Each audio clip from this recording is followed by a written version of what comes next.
বিভিন্ন রেস্টুরেন্টে রকমারি চিকেনের ডিশ খেয়ে থাকলেও বাড়ির রান্না করা চিকেনটার আলাদাই একটা স্বাদ থাকে।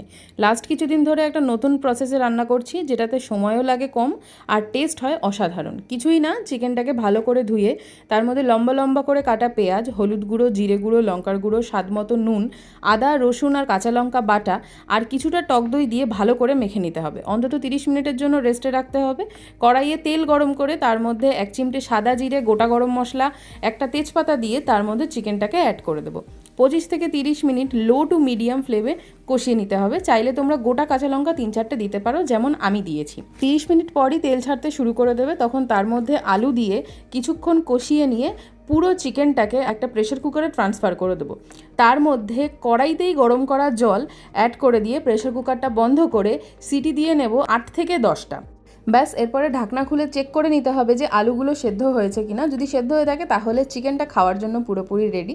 আমি আজকে লাঞ্চের প্লেটটাতে চিকেনের সাথে সাথে একটা ডিমের পোচও নিয়েছিলাম, যেটাতে কুসুমটা একেবারে গোটা থাকে, আর সাথে ছিল লেবু আর পেঁয়াজ। অসাধারণ লাগে এভাবে চিকেনটা রান্না করলে। তোমরাও কিন্তু ট্রাই করে আমাকে জানিও যে তোমাদের কেমন লেগেছে।